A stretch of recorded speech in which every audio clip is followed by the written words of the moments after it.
95.000 personas. Cada día. Piénsalo un momento antes de seguir escuchando.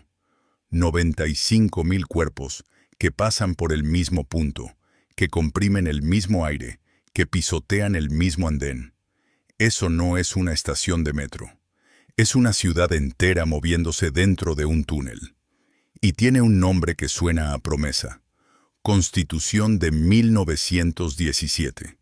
El documento que le dio derechos a los trabajadores mexicanos. No olvides suscribirte al canal para seguir escuchando más sobre el metro. El que habló de vivienda digna, de educación, de salud, de condiciones justas para quien construye un país con sus manos. Ese nombre está pintado en los mosaicos de una estación terminal que cada mañana contradice cada palabra que dice. Porque si hay un lugar en la Ciudad de México donde el cuerpo aprende lo que significa no tener alternativa, ese lugar es aquí. Terminal de la línea 8, la estación más transitada de su línea, un nodo de transporte en la alcaldía Iztapalapa que no fue construido para ser lo que es. Fue construido para ser un punto de paso. Se convirtió en el único punto de llegada para cientos de miles de personas que no tienen otro lugar al cual llegar. Antes de que esto termine, vas a entender por qué esto no fue un accidente, por qué el nombre de esa estación no es irónico por casualidad, y por qué la historia de Constitución de 1917 es, en el fondo, la misma historia que se repite en cada rincón de esta megalópolis, donde la infraestructura llega tarde, llega mal, o simplemente no llega.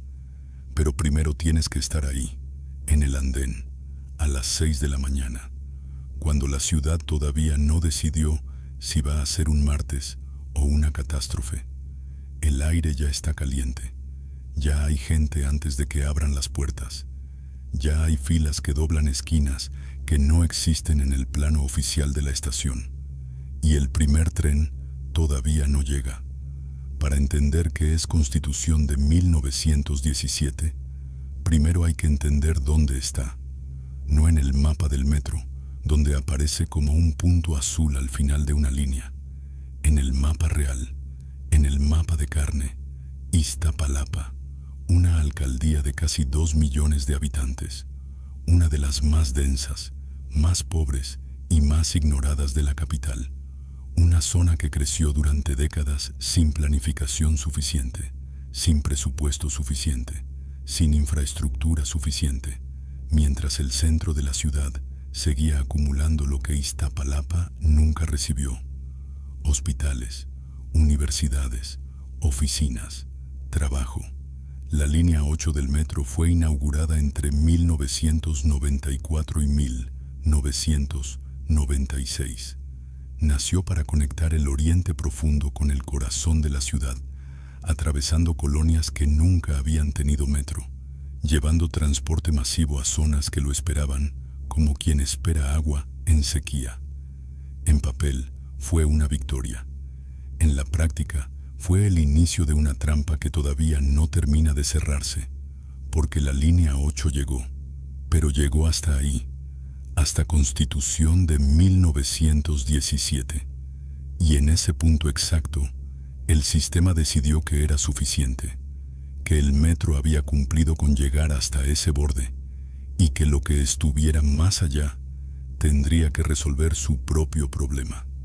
El problema es que más allá hay colonias, hay familias, hay trabajadores que despiertan antes del amanecer y recorren distancias que el mapa oficial prefiere no medir.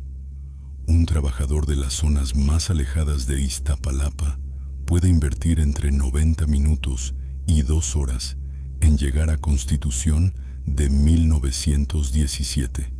Eso antes de subirse al metro. Eso antes de que empiece el viaje real hacia donde tiene que llegar. Cuando pisa el andén ya está cansado, ya gastó dinero, ya dejó atrás hijos, padres, una casa que despertó oscura, y entonces espera, porque el tren que necesita ya viene lleno desde estaciones anteriores. Ese momento Ese instante exacto en que el tren pasa sin poder subir contiene toda la injusticia de esta historia. No hace falta buscarla en documentos. Está ahí, a las 6:15 de la mañana, en la cara de alguien que calcula si todavía llega a tiempo o si ya perdió el día antes de que empezara. Hay una palabra que los urbanistas usan cuando un sistema de transporte falla de manera sistemática en un punto específico. La palabra es cuello de botella. Es una palabra técnica, aséptica, diseñada para describir un problema sin hacer que duela. Pero cuando ese cuello de botella tiene nombre y mosaicos azules y 95,000 usuarios diarios, la palabra técnica ya no alcanza. Constitución de 1917 recibe flujo de todas direcciones. Desde el oriente más profundo de Iztapalapa llegan rutas de autobús y combis que alimentan la estación antes de que el sol termine de salir. Desde colonias circundantes llegan a pie, en bicicleta, en mototaxi, y todos convergen en el mismo punto, porque el diseño del sistema los empuja hacia ahí, porque no hay otra opción trazada en el plano que les dé una salida diferente. El problema no es que llegue mucha gente. El problema es que llega mucha gente a un solo lugar, porque ese solo lugar es lo único que existe. Cuando la línea 8 fue diseñada, el supuesto era que la terminal funcionaría como un punto de inicio limpio. Los trenes vaciarían en Constitución de 1917, absorberían el flujo de entrada y partirían hacia el centro con capacidad controlada. Ese supuesto ignoró algo fundamental. Ignoró que las líneas de metro no funcionan en el vacío, que los trenes llegan a la terminal ya tocados por el peso de todas las estaciones anteriores, que cuando hay saturación en la línea, la terminal no descansa.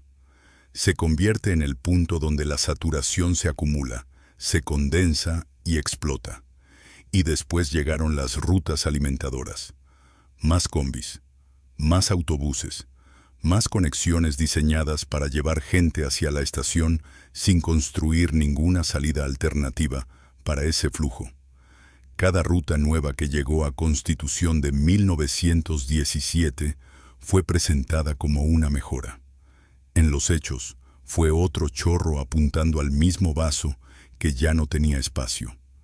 Hay algo que la gente de Iztapalapa sabe y que los planificadores tardaron demasiado en reconocer: que construir más accesos hacia un punto saturado no mejora el sistema, lo ahoga, que la solución no estaba en llevar más gente hacia Constitución de 1917, sino en construir otros puntos hacia donde la gente pudiera ir.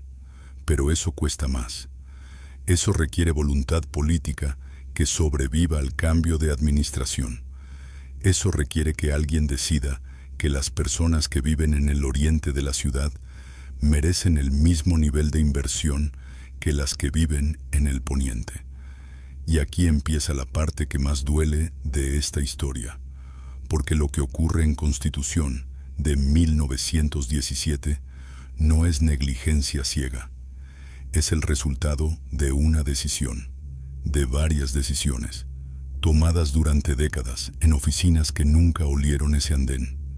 En 1917, los legisladores de Querétaro escribieron un artículo que todavía hoy figura en la Constitución mexicana.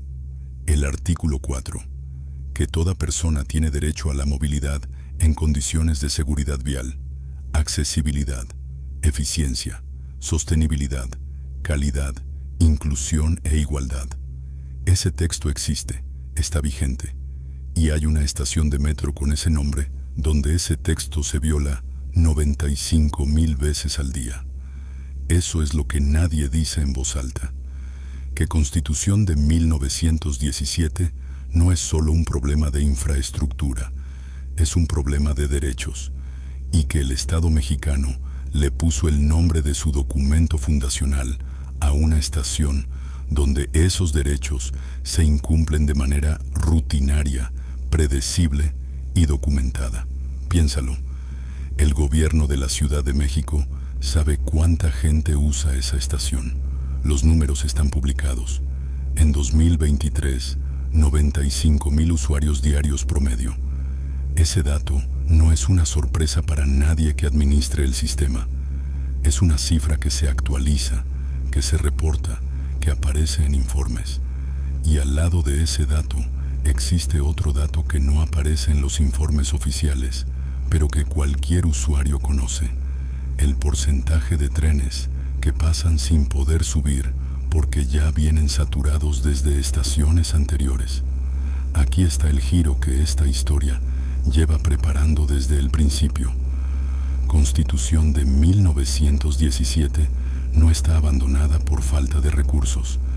Está saturada por exceso de demanda sobre una infraestructura que nadie ha querido ampliar, porque ampliarla requeriría reconocer que la línea 8 fue insuficiente desde el momento en que fue inaugurada. Y reconocer eso significa reconocer décadas de planeación deficiente en una de las zonas más vulnerables de la ciudad. Es más fácil dejar que la gente espere en el andén. Y hay algo más oscuro todavía. La saturación de Constitución de 1917 no afecta a cualquier persona. Afecta específicamente a quienes viven en Iztapalapa, a quienes no pudieron elegir vivir más cerca del centro, a quienes fueron empujados hacia el oriente por el precio de la tierra, por los programas de vivienda que construyeron conjuntos habitacionales en zonas sin servicios, por una dinámica urbana que expulsó a la periferia a quienes no podían pagar la cercanía. La misma lógica que los llevó ahí les ofrece ahora, como solución de transporte, un andén desbordado y un nombre que suena a burla. No fue accidente, fue arquitectura. La arquitectura de una ciudad que decidió, sin decirlo nunca en voz alta, que algunas personas valen menos trayecto. Hay soluciones. Eso también hay que decirlo, porque esta historia no termina en el andén, aunque a veces lo parezca. La extensión de la línea 8 hacia zonas más profundas de Iztapalapa llevaría el metro a donde vive la gente, en lugar de obligar a la gente a ir donde está el metro. 2 o 3 estaciones nuevas cambiarían la lógica completa del sistema, porque redistribuirían el punto de entrada en lugar de concentrarlo. Esa propuesta existe, ha sido discutida, ha sobrevivido a varias administraciones en papel y ha muerto en todas ellas antes de llegar al suelo. La modernización de las rutas alimentadoras podría reorganizar el flujo de llegada para que no todo converja en el mismo punto al mismo tiempo. No requiere obras faraónicas, requiere coordinación, requiere que los sistemas de transporte de la alcaldía hablen con el sistema de metro como si fueran parte del mismo problema, que lo son, en lugar de operar como entidades separadas que comparten usuarios, pero no comparten responsabilidades. Y en el fondo, más allá de cualquier proyecto específico, está la pregunta que ningún plan técnico puede responder, pero que cualquier política seria de transporte urbano debe enfrentar. ¿Hasta cuándo se va a planear la ciudad como si Iztapalapa fuera un problema que el resto de la capital tiene que tolerar, en lugar de una zona que merece exactamente la misma inversión que cualquier otra? Esa pregunta no tiene respuesta en ningún documento oficial, pero se responde todos los días. Se responde en el presupuesto, se responde en las obras que se autorizan y en las que se posponen. Se responde en el nombre que se le da a una estación terminal y en la distancia entre ese nombre y lo que ocurre adentro. Constitución de 1917, el documento que prometió derechos para quienes construyen el país.